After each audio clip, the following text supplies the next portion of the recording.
Welcome back to the county seat. Our topic today is public lands bills, and we are focusing now, after the report by Terry Wood, on Emery County and their efforts. We have Randy Johnson, who is a consultant for Emery County on their lands bill and was also involved in the Washington County process and actually started the Public Lands Council as a part of the group that started it in Emery County back in 1995. Is that correct? That's correct. We have Mike McCandless joining us, who's the Economic Development Director for Emery County, and Ray Peterson, who's the Public Lands Director for Emery County. Thank you all for joining us. You were almost like the first county right after the monument to say we've got to do something. So when did you decide to start this process to come up with a specific bill?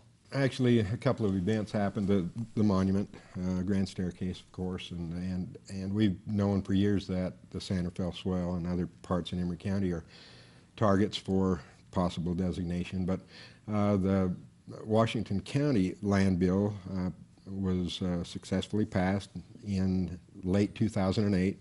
Resource management plans for a number of the BLM field offices were also completed at that time. So we had a management strategy from the agencies completed, but it didn't address wilderness. And that component has been a cloud hanging over Emery County for years, and we would like to finalize that. There were some early efforts in 98 and 2000 to do that with legislation. Were unsuccessful. But with the passage of the Washington bill, the Emery County Commission asked the Public Lands Council to take a look at this, see if there was support for it, see if it would make sense to consider doing this again, which the Lands Council created some subcommittees, 7 subcommittees, held some scoping meetings, filled out the pulse of the public to see if there was support, and determined there was. And so started in a process of what would make sense, and it's been over 3 years in the making now to get to where we are now. A lot of people decided the fact that when we started the Public Lands Council, that was the purpose of it, was to create a picture of what we wanted to have happen on the Santa Fe as part of our whole county general plan. And we twice, in 98 and again in 2000, took legislation to Washington, D.C. in an effort to, finalize back then. And it was much like what we're trying to do now, but we just didn't have the partnerships built then to succeed in Washington.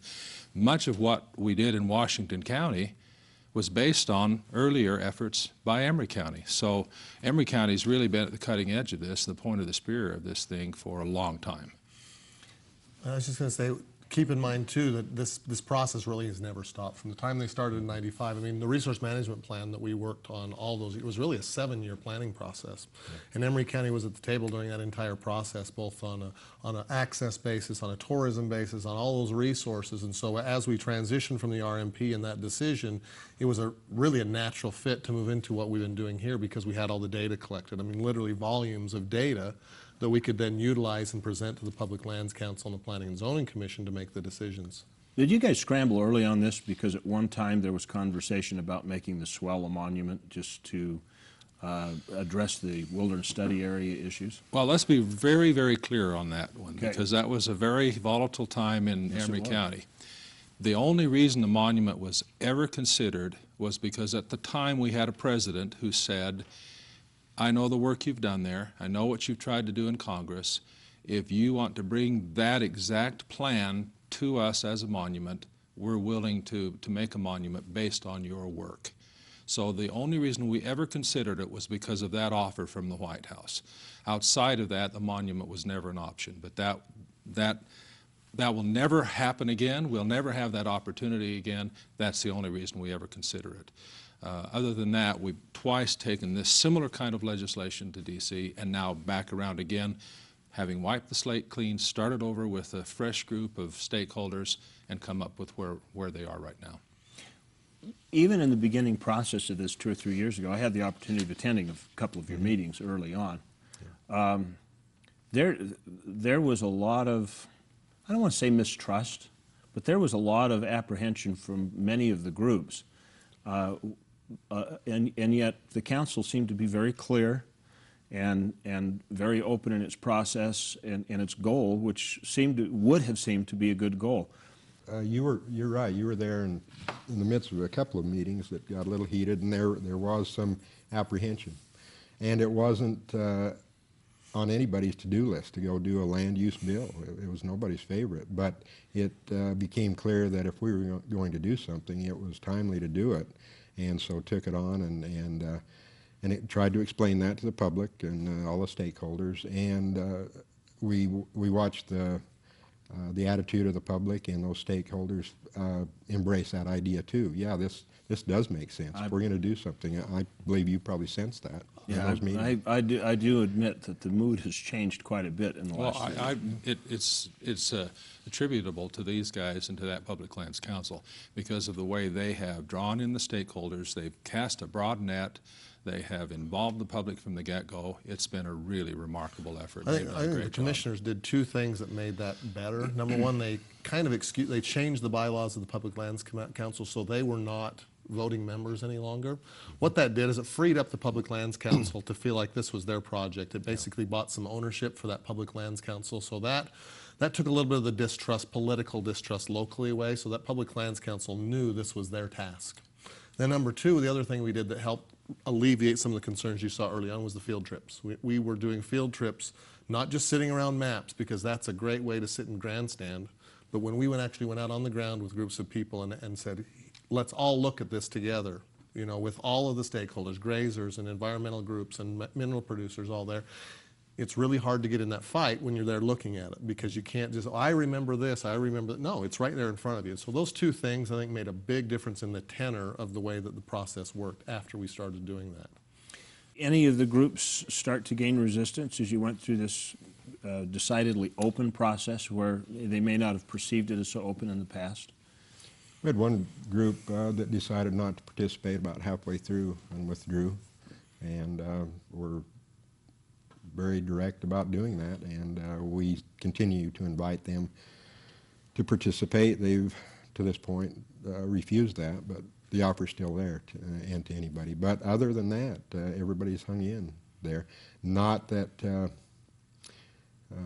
everybody agrees with all of the decisions in that, and like you said before, when you have something that nobody agrees on everything, you've probably done a fairly good job. But and back to what Mike was saying, to get beyond the emotions and the feelings about this, when you have those lands council members who, in many instances, it is their livelihood they're talking about, the grazing permittees and others that are telling their peers that we can support this and we're not losing by doing this.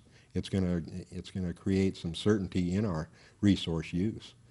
That has effect, and that overcomes some of the obstacles there with folks. We will continue this conversation in just a minute here on the county seat. We'll go into the recent state bill that is tied into this whole process and get the reaction of the county on that. We'll be right back.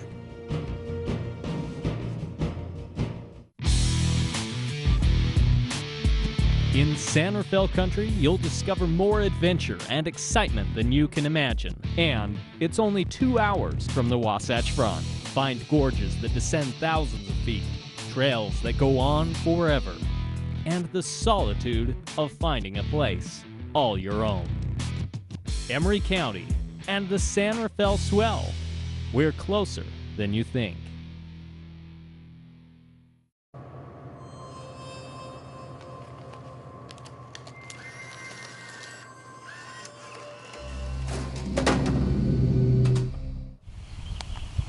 Unlimited opportunity for adventure. It's all about knowing where to look. ATV adventures, rock crawling events, art festivals, and wildlife events. The opportunities are limitless. Pick your adventure in Miller County.